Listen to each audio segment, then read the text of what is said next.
Glória a Deus. Vamos adorar o Senhor e consagrar a Ele esse momento em nome de Jesus. Senhor, nós te adoramos e te bendizemos, nós te louvamos e te glorificamos em nome de Jesus Cristo. Toda honra, glória, louvor e adoração seja ao Senhor e somente ao Senhor. Nós te adoramos por essa honra de estarmos aqui aprendendo, de estarmos aqui crescendo juntos. Nós te adoramos pela honra de fazermos parte da escola bíblica dominical, que o Senhor sonhou há tanto tempo, e neste momento foi o exato momento que o Senhor escolheu para começarmos. Nós te louvamos por essa honra, nós te adoramos e te bendizemos, nós consagramos ao Senhor este momento tão lindo e especial, papai. Toda honra, glória e louvor seja ao Senhor. Eu clamo ao Senhor que o Senhor possa dar espírito de sabedoria e de revelação, no pleno conhecimento de Jesus Cristo. Em nome de Jesus, abra o nosso entendimento, abra nossa mente, abra, Pai, e capacita nossa mente a absorver aquilo que o Senhor quer nos falar da Tua Palavra, que não seja conhecimento técnico por conhecimento, que possamos conhecer Jesus e a Sua essência, que possamos conhecer o Senhor e prosseguir em Te conhecer. Nós Te louvamos, nós Te adoramos e nós Te bendizemos. Consagramos essa aula ao Senhor, em nome de Jesus. Quem crê, diga amém. Amém. E aleluias. Pode se sentar. Um resumo muito rápido do que a gente falou, né? Na minha opinião, uma das coisas mais importantes foi o fato de que tanto o Antigo Testamento, a Bíblia no Antigo Testamento em Gênesis, quanto no Novo Testamento, começa do mesmo jeito, por assim dizer, né? No Novo Testamento, em João, nós estamos estudando o livro de João, tá bom? Nós falamos uma introdução dos Evangelhos, João capítulo 1, versículo 1, falei um pouquinho do versículo 2 e hoje a gente entra no versículo 3 ao 5, se Deus permitir. E João 1 a 5 fala: no princípio era o verbo estava com Deus, o verbo era Deus, ele estava no princípio com Deus, todas as coisas foram feitas por meio dele, sem ele nada do que foi feito se fez. Então começa: no princípio era o verbo. Podemos dizer que João é o primeiro livro do Novo Testamento, porque João, ou Mateus, ou Marcos, ou Lucas, tanto faz. É o Evangelho de Jesus, segundo a ótica de um dos 4 evangelistas. Então tudo em tese é a primeira ponta, é o primeiro texto ali do Novo Testamento, no princípio, né? E a Bíblia também fala no Antigo Testamento, né? Bereshit, no princípio, né? No princípio criou Deus céus e a terra. No princípio criou Deus céus e a terra. Quando fala no princípio, ambos estão apontando para Jesus, para a pessoa de Cristo. Eu falei um pouco mais sobre Bereshit, né? A preposição be significa no, nele, para, por meio de. E Reshit, no hebraico, significa o cabeça, a primazia, o primeiro. Então, através do primeiro. A palavra no princípio é muito rasa, é a tradução que tem, a gente vê nas Bíblias, mas ela é um pouco rasa. Seria mais profundo dizer, através do cabeça. Quem que é o cabeça? Jesus.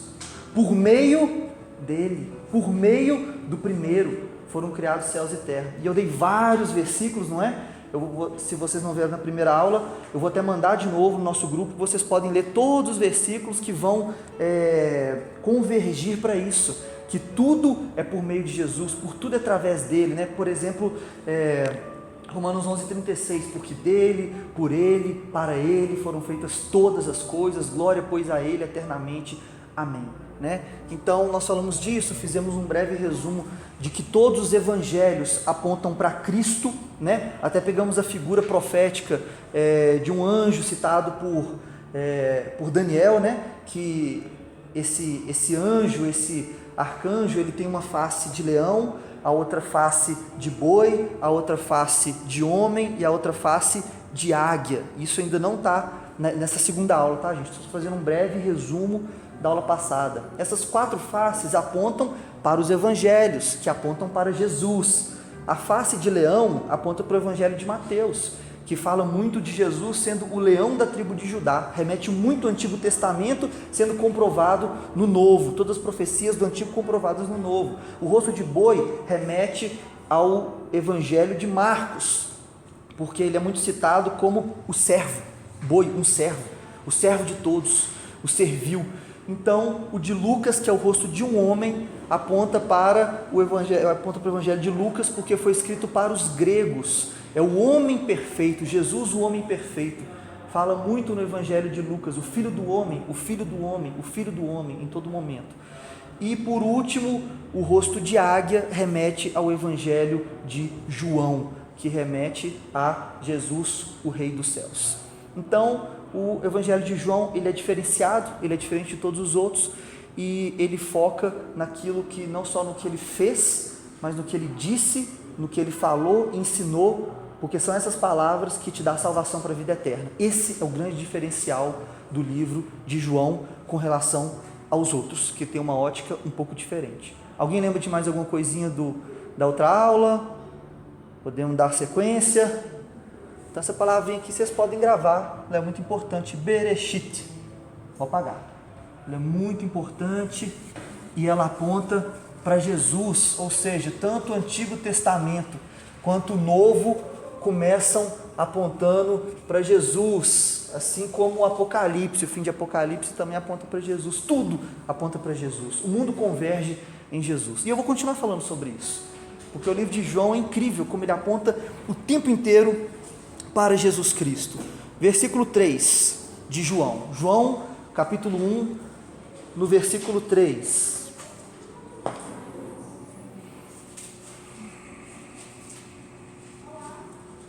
João 1, 3.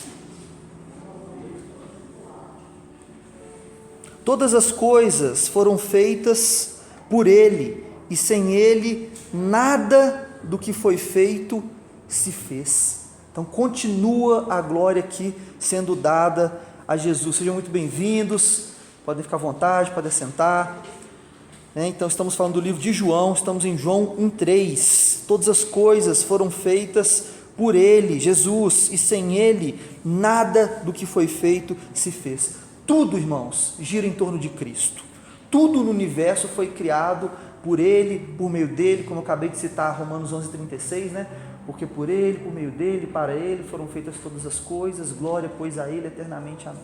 Ele sustenta todas as coisas, e foi através de Cristo que tudo foi criado. Hebreus 1, versículo 2, na parte B do versículo diz: o Filho, a quem Deus constituiu herdeiro de tudo, por meio de quem fez também o mundo. É interessante a Trindade, né? O Deus Pai, Ele apenas fala, Ele fala e dá ordem, né? Ele, no terceiro céu, Ele dá a ordem. Jesus Cristo é a própria palavra, como a gente viu na aula passada. Ou será que não? No princípio era o verbo estava com Deus, o verbo era Deus. Sim, Ele é o verbo, né? Ele é o verbo, Ele é a própria palavra dita pela boca de Deus. Enquanto o Espírito Santo é a gente gosta de chamar de dínamo. É o dínamo. O que é isso? É aquele que faz e acontece, aquele que realmente ele toca as coisas. Quem que está presente hoje aqui na terra, esteve desde o começo pairando sobre a face do abismo, é o Espírito Santo. Quem está dentro de nós habitando, né, responde por Jesus e pelo Espírito e por Deus Pai, é o Espírito Santo. Seja muito bem-vinda, fica à vontade. Então, o Espírito Santo é aquele que faz, de fato, enquanto Deus Pai, Ele dá a ordem, Jesus Cristo é a palavra e o Espírito Santo, Ele toma a ação. É muito interessante a gente ver a Trindade. Pula para Colossenses 1, 16 e 17, lembrando que eu vou mandar esse material no grupo. Se alguém não estiver no nosso grupo WhatsApp, me chama aqui no final para eu incluir você no nosso grupo WhatsApp.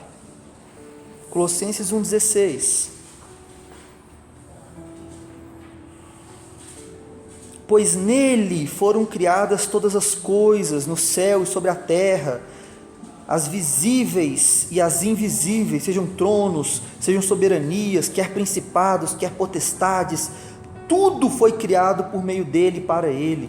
Ele é antes de todas as coisas, e nele tudo subsiste. É incrível como o compilar dos textos, é lindo você pegar um bloco de textos que apontam para um mesmo alvo, né? E ver como é lindo, que deixa muito claro que tudo foi feito por Jesus, tudo para Ele, tudo por meio dele. Já pula para o versículo 4 de João, capítulo 1, versículo 4, apenas a parte A do versículo. A vida estava nele. A vida, amados. Então o mundo foi criado por meio dele, para ele, por meio dele, né? Tudo por causa de Jesus. A vida também habita no próprio Cristo. Ele é a própria vida, né? A palavra diz em João 11:25: eu sou a ressurreição e a vida, disse Jesus. Quem crê em mim, ainda que esteja morto, viverá. E todo aquele que vive e crê em mim nunca morrerá. Você crê nisso? O texto fala, né? Crê nisso é muito forte. Ele é a vida e é aquele que faz você poder se aproximar do Deus eterno, né? João 14,6, na verdade, Jesus é o caminho, a verdade e a vida. Ninguém vem, ele não fala ninguém vai ao Pai, ele fala ninguém vem ao Pai, senão através de mim. Desde o Antigo Testamento já há um prelúdio, algo profético, que aponta para Cristo ser a vida e ser o canal, né? O mediador entre Deus e o homem. Também 1 Timóteo 2,5 fala, né? Existe só um Deus e um mediador entre Deus e os homens, a saber, Jesus Cristo. A gente vê isso na figura da tenda sagrada. A tenda sagrada, ela tinha 3 véus. Você entrava no pátio, tinha um outro local que era o santo lugar, onde tinha ali os utensílios, né? A propiciação dos pães, o candelabro, cada um tem um significado, nós não vamos entrar nisso não, mas o que eu quero, tem o Santo dos Santos lá no fundo, que é o outro local onde Deus se manifestava. O que importa para a gente é que tinha 3 véus separando os cômodos da tenda sagrada. E incrível o nome que os judeus sempre deram, né? Isso é histórico, isso é cultural dos judeus, o nome desses 3 véus. Um véu se chama caminho, o segundo véu se chama verdade, o terceiro véu se chama vida. Então, quando Jesus fala lá no Novo Testamento, eu sou o caminho, a verdade e a vida, isso para o judeu é um espanto. Tem muita coisa na Bíblia que para a cultura judaica, para aquele que já estava acostumado com o contexto que Jesus estava falando, é um espanto muito grande. Para nós, se a gente não estudar um pouquinho da cultura de época, é bonito, mas não tem tanta profundidade. Quando Jesus fala, eu sou o caminho, a verdade e a vida, você fala, puxa, que legal, muito legal. Agora, o judeu, ele fica em estado de choque, porque caminho, verdade e a vida é o acesso ao Santo dos Santos, até chegar onde Deus se manifestava, para o sumo sacerdote no Antigo Testamento. Se você não acredita em Jesus, era um disparate. Quando Jesus disse, antes de Abraão existir, eu sou, o que os judeus fizeram? Pegaram em pedras para matar ele na hora, mata o cara. Para a gente, se a gente não entender o que é o eu sou, né, que só Jeová, só Yahvé poderia dizer eu sou, que ele se manifesta para Moisés assim, eu sou aquele que sou. Então, Jesus dizendo isso foi motivo de blasfêmia. Esse cara não é Deus. Nós provamos na aula passada, né, que Jesus Cristo, ele é Deus, né? Então, até uma arguição num seminário que eu fiz, o professor perguntou, me fala um texto aí que prova que Jesus é Deus. Eu citei esse, né? Citei alguns outros, mas citei esse. Ele disse, eu sou. Aí o menino falou, que é isso? Que bobeira, eu sou qualquer um, eu sou cruzeirense, eu sou atleticano, eu sou isso, eu sou aquilo. Não, mas tem uma profundidade muito grande nesse eu sou. Não é à toa que quando ele disse eu sou, quiseram matá-lo. Então, continuando, né? Jesus, ele é a própria vida, ele é o nosso respirar, ele é a água que a gente bebe. Eu gosto de comparar, né? Vida com água, porque água é a fonte da vida, não é verdade? Naturalmente falando, sem água você não consegue sobreviver. Fica até 40 dias sem comer ou mais. Tem gente que, né, cai naqueles desastres de avião, fica 60, 80 dias, sei lá. Sem água o ser humano não sobrevive uma semana. Então a água realmente é a fonte da vida. E quando fala que Jesus, ele é a própria vida, eu não consigo falar disso sem ter uma associação direta com água, porque a Bíblia também vai falar muito sobre esse assunto, fazendo uma metáfora viva de Jesus sendo água, que é a fonte da vida. João 4,14. João 4,14 diz, aquele que beber da água que eu lhe der, nunca terá sede, porque a água que eu lhe der se fará nele uma fonte de água a jorrar para a vida eterna. Por que a água vai jorrar para a vida eterna? Porque ele vai ter a vida eterna. Se ele beber dessa água, ele nunca mais terá sede, ele não vai precisar beber da água natural. Sabe aqueles vários filmes de ficção mais antigos, que tem uma fonte da vida eterna? É um poço, você bebe um golinho aqui que é a vida eterna, e bebe, fica jovem para sempre. Sempre tem uma ficção, né? O homem sempre sonhou com isso, e está aqui para a gente, sempre existiu, está em Jesus, ele é essa fonte de água. Você bebe dessa água, você vive eternamente. Essa ficção sempre teve um ponto de toque com a realidade, que é o Deus vivo, que é Jesus Cristo. Ele é a água viva. João 7,37. João 7,37. No último dia, o grande dia da festa, Jesus se levantou e disse em voz alta: se alguém tem sede, venha a mim e beba. Quem crê em mim, como diz as Escrituras, do seu interior fluirão rios de água viva. Venha a mim e beba. É praticamente isso. Beba quem? Beba a mim. Não é um copo de água que eu estou te dando, é para você beber o próprio Cristo, né? Beber o próprio Cristo. Apocalipse 22:17. Apocalipse 22:17, na parte B, diz assim: quem sentir sede, venha. É o último capítulo da Bíblia, é o último capítulo, só as coisas mais importantes são ditas ali. Quem sentir sede, venha, e todos quantos desejarem, venham e recebam de graça a água da vida. Irmãos, a água da vida que está esperando a gente na vida eterna é o próprio Cristo, é o próprio Cristo. Apocalipse 21:16, declarou-me ainda: tudo está realizado, eu sou o alfa e o ômega, o princípio e o fim. A todos quanto tiverem sede, lhes darei de beber graciosamente da fonte da água da vida. Que é a fonte da água da vida, que tanta ficção colocou nos filmes, e é real, é o próprio Cristo. Isaías 55:1-3, o profeta messiânico. Fique à vontade, Deus abençoe, viu, irmãos? Se quiser sentar aí, tem mais cadeiras aqui, fique à vontade.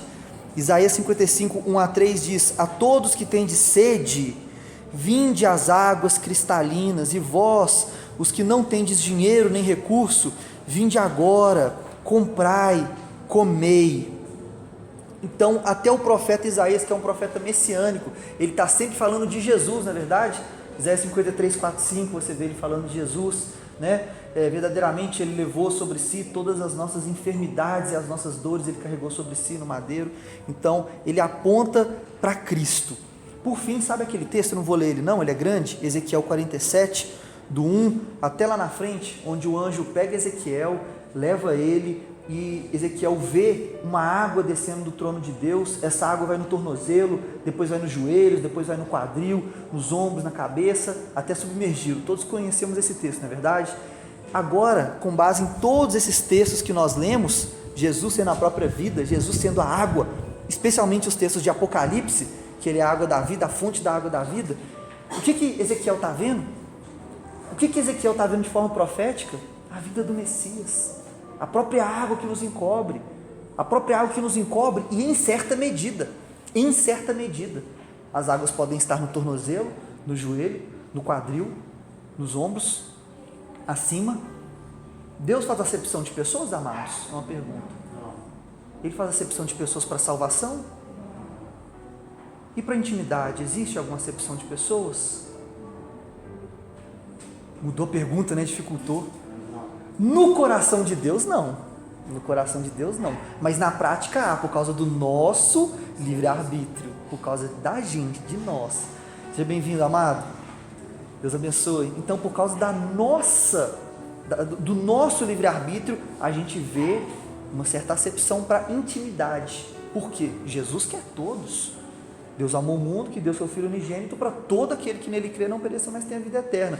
Agora, quantos que seguiam Jesus? Multidões, né? Diz a Bíblia, multidões. Quantos que são os discípulos que ele envia? Alguém sabe o número? São de confiança, né? Os discípulos que ele envia para pregar a palavra, curar enfermos, expulsar demônios, de graça recebeis, de graça dai. Quantos? São mais. São 70. Ele envia 70. 12 é a célula dele tinha 12, é o grupinho, é o grupo dele, dos mais íntimos, está vendo que está afunilando a coisa? Dos 12, quem estava sempre com ele nos maiores milagres, de uma forma bem nítida, eram quantos? Dentre os 12, 3, muito bem, quais são? Pedro, Tiago e João, está vendo que está afunilando? E dos 3, quem era o que deitava no peito dele, num nível de intimidade que só ele tinha? João. E como que ele se autodenomina? O discípulo amado. Olha como é que afunilou. Então, amados, essa água que sai do trono, que é Jesus Cristo, nós provamos por A mais B, não é verdade? Jesus é a vida, Jesus é água. Água é a fonte da vida, é similar. Essa água que vem no tornozelo, joelho, quadril, ombros, cabeça, depende de nós. Quando a água passa ao nível da cabeça, o que acontece quando você está num rio e está batendo no joelho? Você vai com certa dificuldade, não vai? E quando está no quadril, você passa até mal. Se não tiver uma corda, talvez é difícil de passar. Se estiver no ombro, estiver acima da cabeça, você já não tem controle. Quando passa acima de onde você tem forças, por isso que Deus fala, eu vou diminuir a idade do ser humano, porque eu não aguento mais o meu espírito contender com eles. É uma contenda. Paulo fala, eterna contenda entre a carne e o espírito, a alma e o espírito. Então a gente contende contra a vontade do Espírito Santo. Deixar ele nos levar livremente é o que a gente vê nesse texto de Ezequiel, é o que ele quer falar com mais clareza, porque Ezequiel está vendo a vinda do Messias. Ele está vendo de forma profética o Cristo que nos inunda da água viva, e depende de nós se nós vamos querer que as águas estejam no joelho, tornozelo, quadril, ombros, ou num nível tal que a gente não tem mais o controle. Já é Ele que controla e te leva para cá ou para lá, te leva aonde Ele quer. Amém para isso? Amém. Glória a Deus também? Amém. Versículo 4 na parte B e versículo 5 de João capítulo 1. Estamos estudando o livro de João, e vamos continuar, provavelmente até Jesus voltar. Estou zoando, vai passar e nós vamos estudar outras coisas também, mas nós estamos em João capítulo 1, no versículo, 3 pontinhos, versículo 4, parte B e versículo 5. E a vida era a luz dos homens. Gente, em um trecho pequeno, olha quanta riqueza que fala de Jesus, quanta riqueza. No princípio era o verbo estava com Deus, o verbo era Deus. Nós passamos muito tempo na aula passada falando que Jesus é o próprio Deus vivo, ele era Deus, e o verbo se fez carne e andou no meio de nós. Então o texto fala que ele era Deus, que ele estava com Deus desde o princípio, vimos em Gênesis, façamos o homem a nossa imagem e semelhança. Façamos é porque Deus está falando no plural, tinha Jesus e o Espírito Santo, Jesus fala, eu vi Satanás cair, o cordeiro foi imolado desde a fundação dos séculos. Então todos os textos mostram que Jesus já era, na teologia a gente nem fala que Deus existe, Deus é, porque para existir você tem que ser criado, essa é a diferença do Adão eterno para Deus. Adão foi feito eterno, mas ele teve um dia de nascimento, já Deus não. Por isso Melquisedeque, você vê na Bíblia, a pessoa de Melquisedeque é o que? É uma teofania, perdoem a letra, não tem jeito, não sei escrever direito. Teofania, uma manifestação, ou antropomorfismo, também tem esse nome aqui na teologia,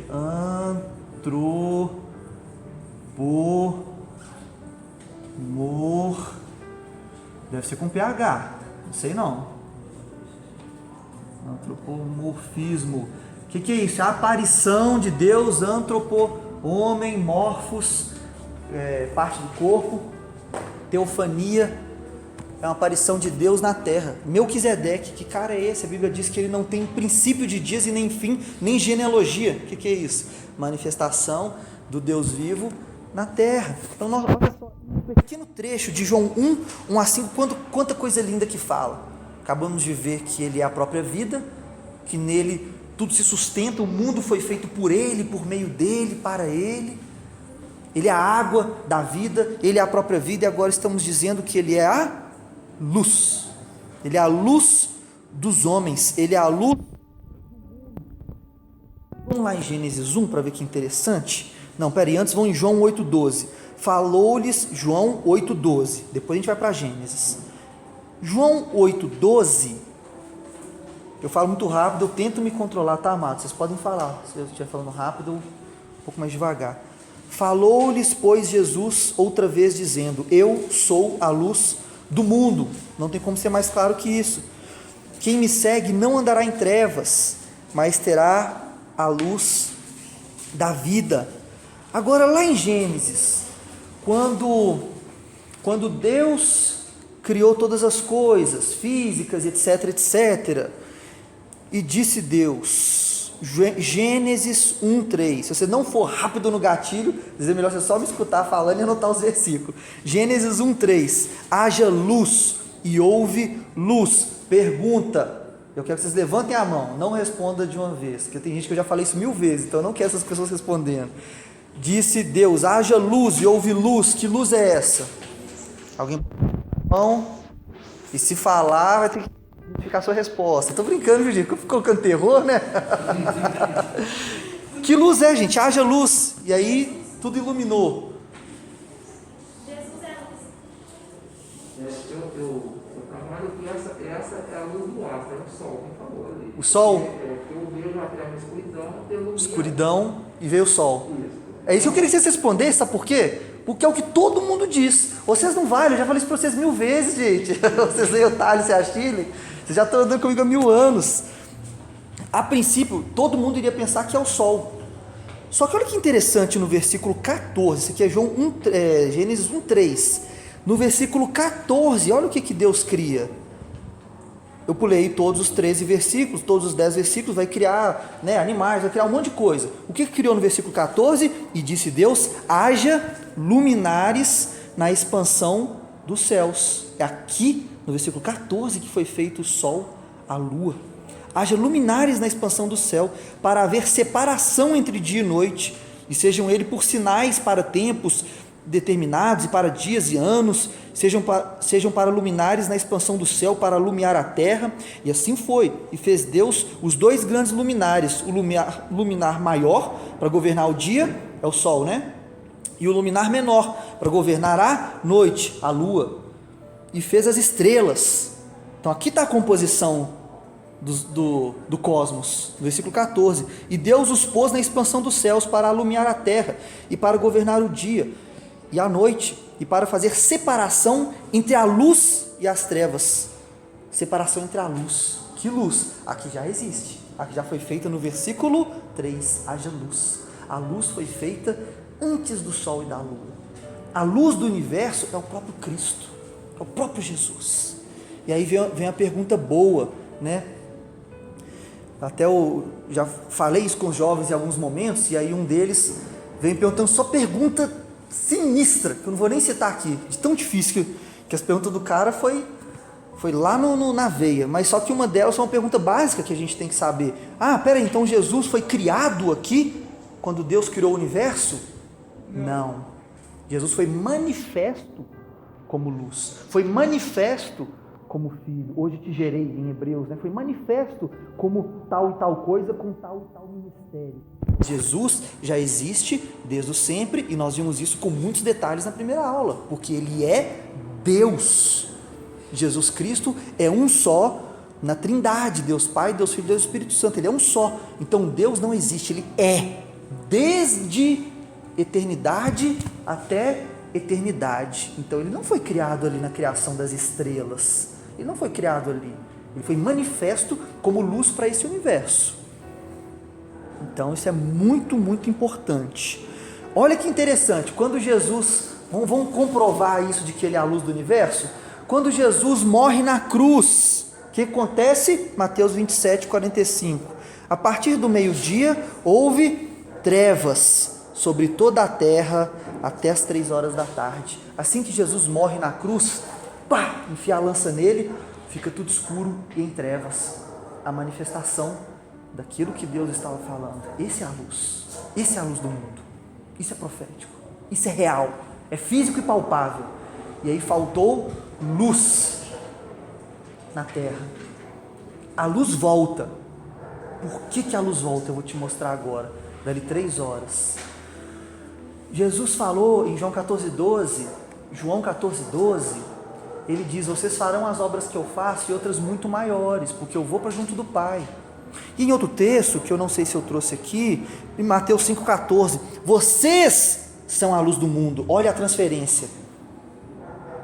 Vocês, cristãos, são a luz do mundo. Soma os dois versículos.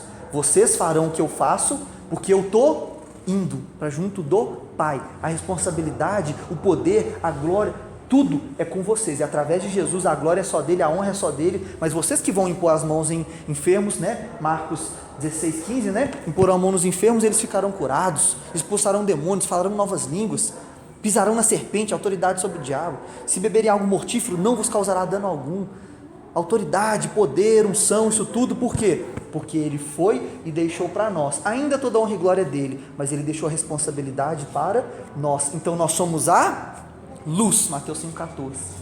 Por isso que pouco depois que ele morre, a luz volta, porque do lado dele sai sangue, diz a Bíblia, e água. Isso é profético. O que significa sangue e água? Sai sangue de alguém, normal. Sai água, nada normal. Jorrar água de uma pessoa, nada normal. Tem um porquê aqui. Primeira coisa que a gente tem que saber, teologicamente falando, é que o Espírito Santo e a igreja, eles sempre caminham juntos. A vinda do Espírito Santo na terra, como Jesus prometeu, vocês terão outro Consolador depois de mim, que virá após mim. Esse outro, no grego, significa da mesma essência, o Espírito Santo. Ele vem junto com a igreja. No arrebatamento no Apocalipse, vou falar mais sobre isso no curso de Apocalipse, ele sobe com a igreja. Com o arrebatamento da igreja, o Espírito Santo também sobe e não habita mais dentro das pessoas. Isso aqui gera muitas dúvidas, e aí eu vou falar sobre isso no curso de Apocalipse, mas eu vou deixar só por aqui. Sempre está associado o Espírito com a noiva. Já viu no Apocalipse, eu sempre falo, o Espírito e a noiva dizem vem. O Espírito e a noiva sempre está associado, o Espírito Santo com a igreja. Então o que eu estou querendo te dizer é que ali, quando furou o lado de Jesus, sai o sangue, que significa profeticamente aliança, aliança de sangue eterna que ele fez conosco, com a humanidade, ratificado ali na ceia do Senhor. Bebam, esse é meu sangue, esse é meu corpo, representado por esse pão e esse vinho. Quem beber vai ter vida eterna, quem não comer da minha carne não vai ter vida eterna, e beber do meu sangue. Sangue significa isso. E a água significa... O que significa água na Bíblia, gente? Qual que é a figura? Figura de quê? A água. Não é pegadinha. É a figura de algo... A água é figura de quê na Bíblia? Água. Também. Mas mais especificamente... Espírito Santo. A água é símbolo de Espírito Santo. É o símbolo do Espírito Santo. Então, quando sai água, está falando do Espírito Santo. Como eu acabei de te explicar, que igreja, noiva, está associada com o Espírito Santo, dali está saindo, é o surgimento da igreja, é a inauguração da igreja na terra, por isso que volta a luz. Uma figura muito linda disso está lá em Gênesis. Adão, o primeiro Adão, a Bíblia chama Jesus de o segundo Adão, interessante, né? Então o primeiro Adão, ele é colocado em um sono profundo. O segundo Adão também foi colocado em um sono profundo, né? Ele na cruz. O primeiro Adão, ele é cortado aonde? No lado. O segundo Adão é cortado aonde? No lado. O que sai do lado do primeiro Adão? A noiva. O que sai do lado do segundo Adão? A noiva. Então é bem profético. Aponta para a vinda do Espírito Santo, água, sempre associado com a igreja. Por isso que quando sai sangue e água, representando Espírito Santo e igreja, a luz volta. E no Apocalipse, quando a igreja é arrebatada, de novo, a luz falta. E vira trevas, porque a luz do mundo se foi. É muito interessante, né? É muito interessante como que Jesus é a própria luz, nos dá essa responsabilidade tão linda. É muito sério, irmãos, isso aqui não são só metáforas vazias, não. Nós somos de fato a luz do mundo para fazer a diferença, né? Nas nossas orações, né, Bruno? No Edna, no ministério aí, Jerônimo está aqui também do Ministério de Ensino. Nas nossas orações nós queremos formar mestres, não só edificar as ovelhas, claro, mas formar mestres, né? Quem de vocês quiser participar do Ministério de Ensino, chama Logos, né, nosso Ministério de Ensino, me procure o Bruno, o irmão Jerônimo, a Edna, procure-nos para você fazer parte, para você ser treinado, né? Isso aqui é um treinamento para você poder ministrar depois, dentro da sua realidade, do seu jeito. Cada um tem um jeito, da sua, não importa, limitação, cada um no seu cada um, mas a gente quer formar pessoas porque a gente acredita em chamado.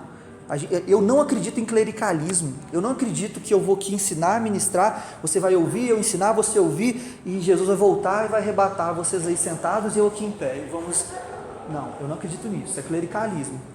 Todos somos chamados como sacerdotes. Claro, eu esqueci de falar, eu falei na primeira aula, não falei agora. Podem levantar a mão, fazer perguntas, até no meio da aula eu esqueci de falar. Podem fazer perguntas, tá bom, amados? Ainda trabalhando nessas duas luzes, então nós vimos ali, nós trabalhamos aqui, a terra era sem forma e vazia, ou seja, escura. Deus mandou que haja luz e houve luz. Ali, assim, eu vi, ou seja, né, até então, eu vejo a criação do cosmos. Sim. Beleza, ali. Na separação de Mateus, né, a outra luz que eu vi em Mateus foi espiritual. Jesus é trabalho. Eu vejo, parece que tinha um recurso, ou ele volta de novo. Mas eu posso dizer. Ali quando Jesus é travado na cruz, que ele morre, houve trevas. Houve trevas. Mas ali... Teoricamente houve trevas de fato, tanto é que alguns historiadores, eles trazem isso para alguns reis, isso aí depois de anos, Jesus já estava morto, os discípulos já estavam pregando, foi na época de Policarpo e outros pais da igreja, eles vão tentando convencer os líderes de Roma que Jesus era de fato alguma coisa muito importante, tinha poderes, porque a luz acabou, sendo que não era época de eclipse. Eu não sei falar sobre astrologia, mas era uma época que não poderia ter eclipse, pelo nível de lua, então foi trevas de fato, e não era época de acontecer isso, então foi sobrenatural. Até Pilatos dava nas suas cartas de acusar Paulo, falava sobre realmente o poder de Jesus. Então tem alguns relatos históricos que mostram que de fato houve trevas de fato, sabe? Então, ao mesmo tempo é físico e é espiritual. Tem que ter muita fé para acreditar nisso aqui, não tem, amados? Muita fé. Vocês vão ver Apocalipse, tem que ter 10 vezes mais fé. A gente é engraçado para ter fé, né? A gente tem fé no que já passou, talvez. Você lê ali, né? E o mar se abriu, excelente, que bênção. Capítulo 2, manda a próxima. Você vai lendo, abriu, né? Deus é Deus, vai abrir o mar. Agora, para acreditar em algo que está para acontecer com a gente, é surreal. A nossa fé, ela dá uma cambaleada, precisa de uma gasolina aditivada, precisa de alguma coisa para a gente crer no... Mas é isso, ao mesmo tempo, você está certo, ao mesmo tempo é físico, né? E ao mesmo tempo é espiritual. É uma mistura muito linda do físico com o espiritual. Você tem alguma pergunta, Bruno? Não, é mais uma observação do que o senhor falou. A maneira de se comparar, né? Igual o senhor falou, maravilha, era Moisés, pô. Era Moisés. Aí Deus fala que vai usar a gente, alguém fica, mas vai me usar, a gente não tem fé, às vezes, para impor a mão e orar por cura, por enfermo. Muitos aqui tem, amém, mas às vezes a gente não tem, e tem fé em tudo que a gente está lendo. Muita fé não, Jesus curou, eu creio, e os discípulos curaram, eu creio. E quando diz que esse poder é para vocês, para os seus filhos, filhos dos vossos filhos, todos quando forem chamados, que prova que também é para todas as gerações de cristãos, né? E fala em Marcos 16,15, imporão a mão nos enfermos e eles ficarão curados, e outros vários textos de cura, né? A gente, não, amém, é claro que existe cura, é claro que eu creio no poder de Jesus naquela época, ele vivo, e no poder da cura dele, depois que ele já morreu e ressuscitou, continuou o poder nos cristãos, eu creio, então impõe a mão por cura, e a gente, né, titubia um pouquinho, você, a gente titubia um pouquinho, né? Então realmente a gente tem que ter um nível de fé, e o tempo está voando. Versículo 5, eu já estava no versículo 5, tá, então,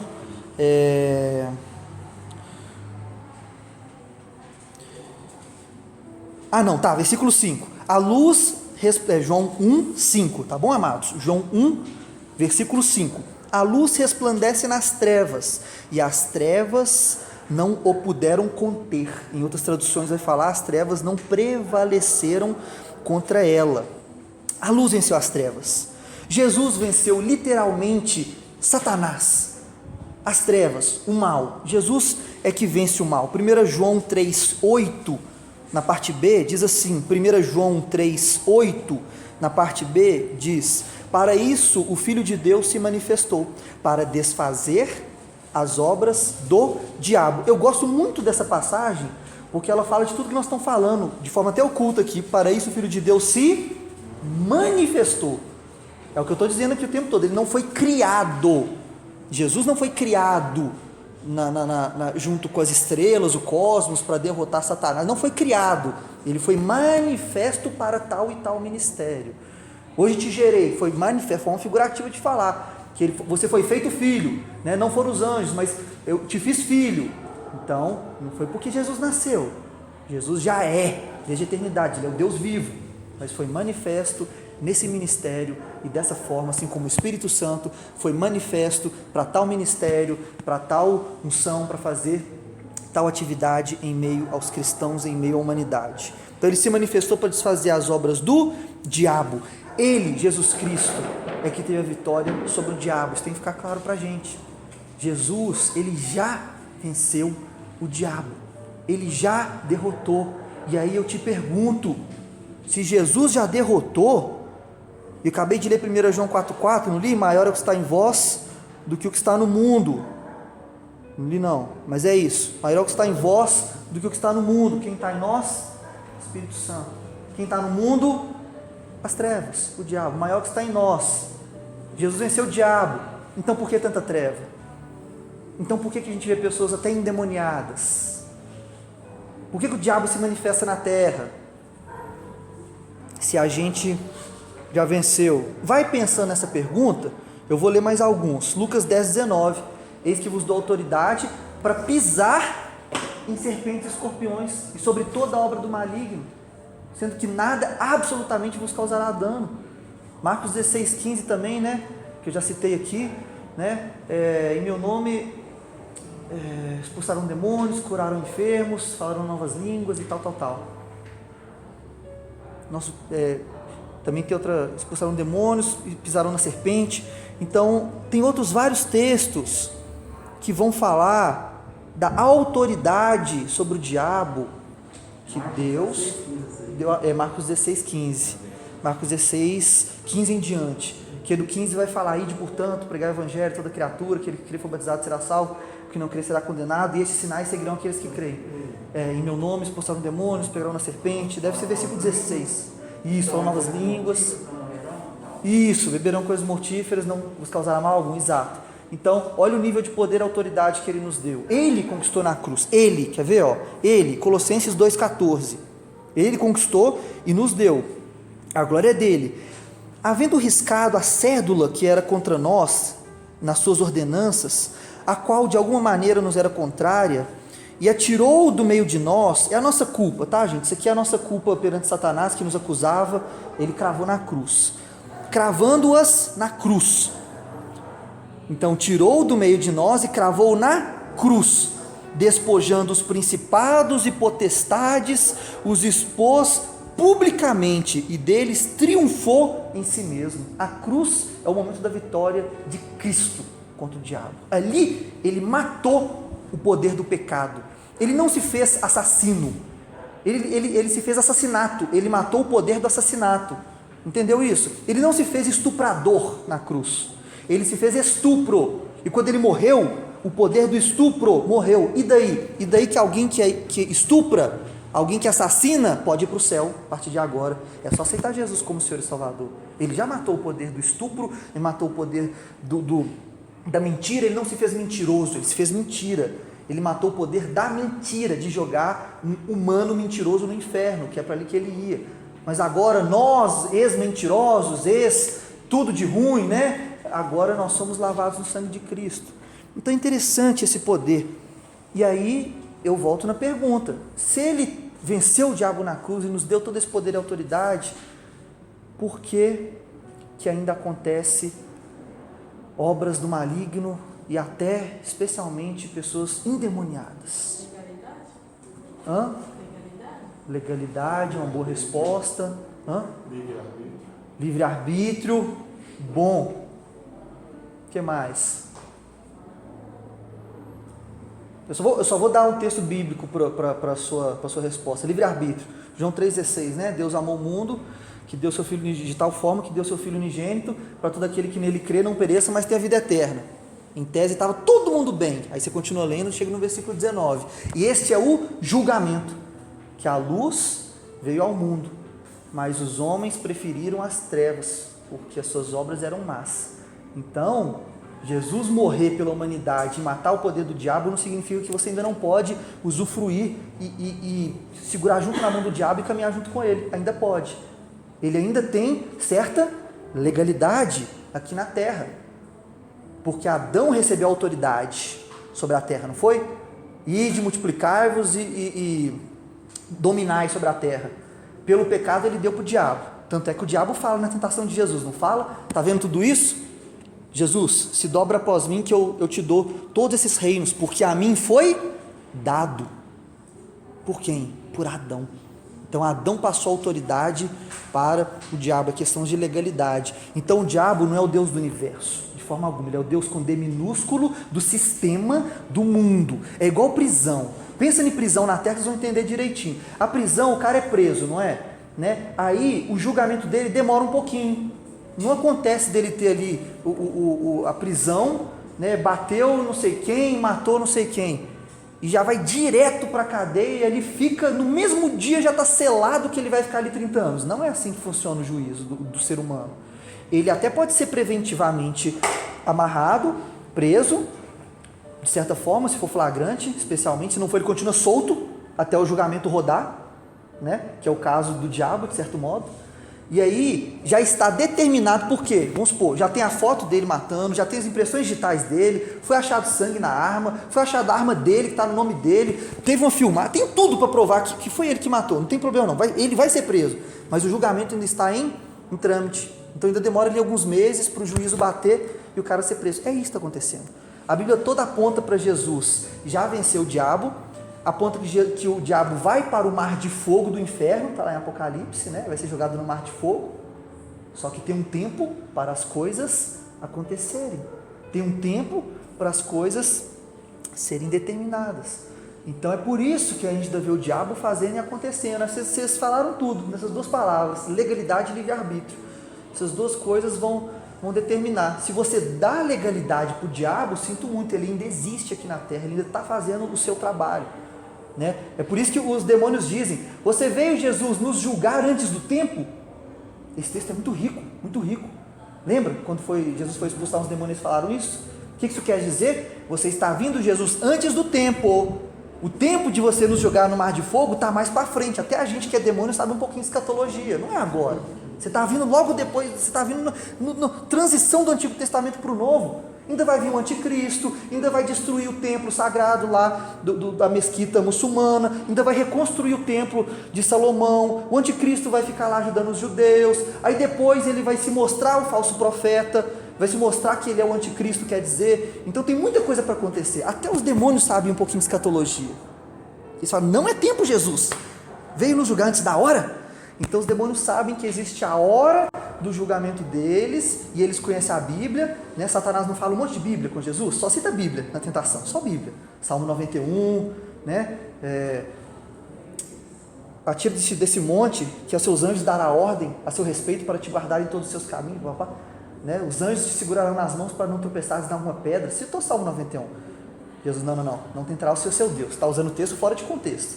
Então, Satanás conhece a Bíblia, e sabe que vai ser julgado, e vai ser jogado no mar de fogo, ele sabe disso direitinho, mas ainda não chegou o tempo, então ele tem certa legalidade, eu finalizo com isso, ele tem certa legalidade se a pessoa der legalidade, e agora eu te digo, nós, igreja, nós temos autoridade, aí esses textos valem para pisar em serpentes e escorpiões, sobre toda obra do maligno, sendo que nada absolutamente nos causará dano. Agora, se a gente der livre-arbítrio, também der brecha, não adianta ser cristão.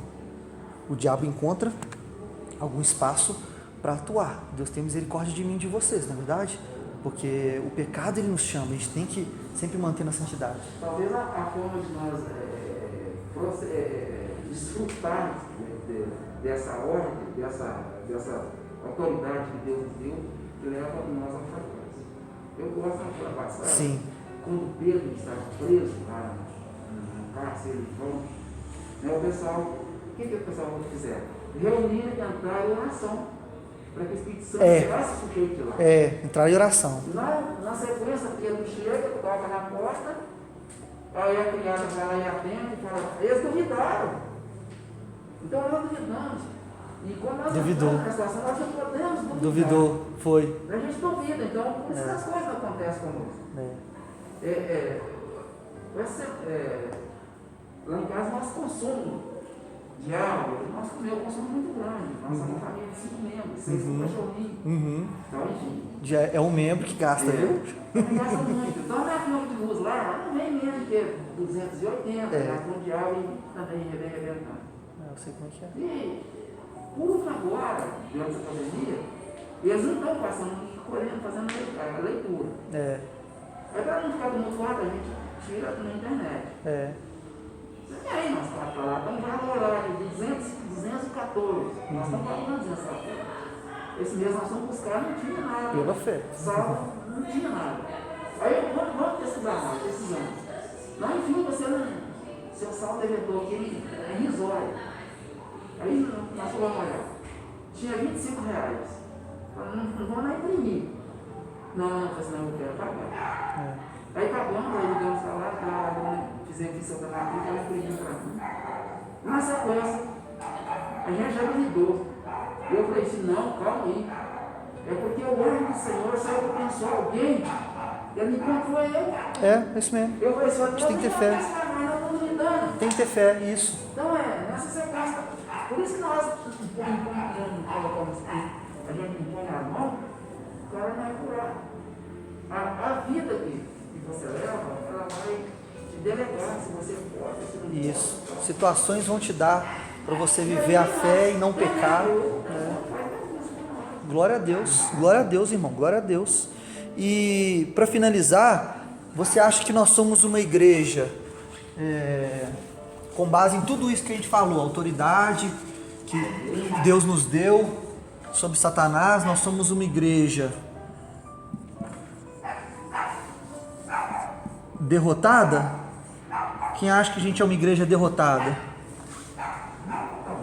Derrotada?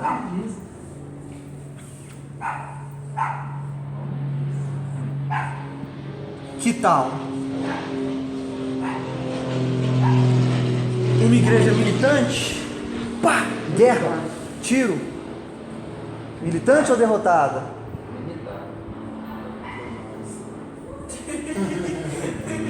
Tem outra. Militante, derrotada, vitoriosa. Vitoriosa. É triunfante, é isso. Tá vendo? Quem está estudando na linha do triunfalismo já sabe. Triunfante. Eu tenho muito cuidado. O irmão aqui é seminarista, então ele já tem ali uma base. Eu tomo muito cuidado com a linha do triunfalismo. Muitas coisas no triunfalismo está errado, está exagerado. Muitas coisas mesmo, né? Não vamos entrar nisso, até porque não temos tempo e não é o foco. Mas, de certo modo, isso aqui eu trouxe para mim, da linha triunfalista da teologia. Eu creio que nós somos uma igreja... Nossa, eu não sei escrever meu nome. Triunfante. Lá na escatologia que nós somos triunfantes, lá, né? Aqui hoje eu acho nós uma igreja derrotada. Agora, com Cristo será triunfante lá. Sei. Mas aqui linhas? Normal, tranquilo. Eu acho que é triunfante. Bom, sempre tem linhas, sim. Eu entendo por quê. Quando a gente vê a igreja num nível muito baixo de autoridade espiritual, de cura, de não sei o que. Eu já fui numa célula que tinha 10 pessoas, as 10 com depressão, tomando remédio, sabe? E todos cristãos salvos, então é por isso que passa essa impressão que nós não somos triunfantes coisíssima nenhuma. Mas isso eu já atribuo, na minha opinião, por causa de outro motivo. Eu atribuo a isso aqui, a Oséias 4:6, o povo perece porque lhe falta conhecimento. Eu atribuo a isso, eu creio que falta muito conhecimento da palavra da Escritura. O mundo O cristão, de uma forma geral, não é uma pessoa que lê. O satanista lê muito mais Bíblia do que o cristão. Muito mais. Mas muito mais do que o cristão. Eles se importam muito mais com essa coisa toda que a gente. O muçulmano nos machuca de tanto que eles são muito mais zelosos com a cultura deles do que nós que temos a palavra verdadeira de Deus. Então, o mundo inteiro, em especial o brasileiro, é um cara não leitor. Vocês são exceção. Então, eu não estou aqui dando chicotada. Vocês são exceção. Vocês estão aqui, saíram cedo de casa para estar na escola dominical, para crescer, para ir para o culto direto. Então, vocês são a diferença. Isso aqui é um elogio, não é uma chicotada, não. É um elogio a vocês. Glória a Deus pela vida de vocês. Então, o povo perece porque lhe falta conhecimento, ele não é preparado, não sabe das heranças que recebeu como autoridade contra Satanás, não sabe das heranças que recebeu. Se a gente andasse à altura do reinado que Deus nos deu, não é ser arrogante, não é ser arrogante, é saber quem você é em Cristo. Estamos acima de todo principado e potestade, ao lado de Cristo espiritualmente falando. Está em Efésios 1, 21 em diante. Olha a nossa posição. É altíssimo, é riquíssimo como cristãos. Como as pessoas não têm o entendimento, o conhecimento, a leitura bíblica, que é ela que nos traz revelação, poder, autoridade, dons ministeriais, dons espirituais, alavanca o nosso propósito. Você vê milhões de cristãos fora do propósito eterno de Deus. Milhões de cristãos sem o mínimo de alegria no Senhor, vida no Senhor, sempre tentando buscar satisfação no mundo, em vez de buscar uma satisfação plena na pessoa de Cristo, na experiência com Deus e na vida com o Espírito Santo. Um monte de coisa que a gente pode entrar nesse assunto aqui, que é lindo que você falou, isso aqui é muito top, mas não vou entrar muito não, falei em poucas palavras, que é isso aqui, e com base em tudo que a gente leu, nós somos triunfantes por quê? Porque por A mais B, Jesus triunfou Satanás. Isso aqui tá bem colocado, não tá? Triunfou na cruz, e nos deu autoridade para pisar em serpentes e escorpiões. Se a gente souber disso e caminhar direitinho na palavra, não dar brecha, usar nosso livre-arbítrio para estar em Cristo, nós somos uma igreja triunfante. Pensa lá no morro do Alemão, nesses morros aí, eu estou finalizando com isso. 2 minutinhos, amados. No morro, onde é que vem lá no Rio de Janeiro, né? E eles tomam o morro, fica para a polícia, fica um morro pacificado, não é verdade? Pensa assim, o morro já foi pacificado. Só que aí, o que acontece? Eles pacificam, tem as guerras lá e vai todo mundo embora, os policiais, aí isso acontece? Fica um monte de policial lá para manter a ordem e a paz. Porque vai levantar uns foras da lei para tentar voltar para os traficantes o poder. Nós não somos os militantes que entram para derrotar os traficantes do morro. Esse já fez, chama Jesus, o exército de um homem só. Ele fez e ganhou o morro. Nós somos esse exército de ocupação. Nós somos um exército de ocupação, a gente fica ali para manter. Já reparou que quando Satanás está ali, a pessoa está endemoniada, vem um cristão que não precisa ser bonito, não precisa ser feio, magro, gordo, não importa como ele é, se ele tem entendimento e revelação do que Jesus fez, ele impõe a mão e diz, saia em nome de Jesus, e o diabo sai. Já reparou nisso? Então, deu para pegar tudo isso? Por que saiu? Porque Jesus já o venceu. Por que ele estava ali? Porque alguém deu livre arbítrio, estava no pecado e não estava com Jesus. Por que você impôs a mão e tirou? Porque o poder que Jesus tem, venceu na cruz e colocou sobre você, você entendeu e usou contra o diabo e falou, diabo, eu não estou te derrotando aqui em batalha. Isso aqui não é o Luiz e o demônio com luvas de boxe e eu bati na sua cara. Não. Isso aqui, eu estou te lembrando os termos de guerra. Já viu nas guerras, quando um país vence do outro, que o país vitorioso faz termos de guerra? E o país derrotado tem que cumprir. E aí o país vitorioso deixa lá uma equipe de exército para fazer cumprir os termos da lei. É isso. Nós estamos chegando para o diabo aqui, ó. A guerra já aconteceu, a guerra já acabou. Você está com um pouco de falha de memória? Deixa eu te lembrar. Sangue de Jesus. Saia em nome de Jesus. Você não tem autoridade para ficar aí dentro. Isso é contra as regras e a lei da guerra que já aconteceu 2000 anos atrás e você perdeu. Então saia em nome de Jesus. E ele sai. Aleluia! Glória a Deus! Deus abençoe os irmãos em nome de Jesus.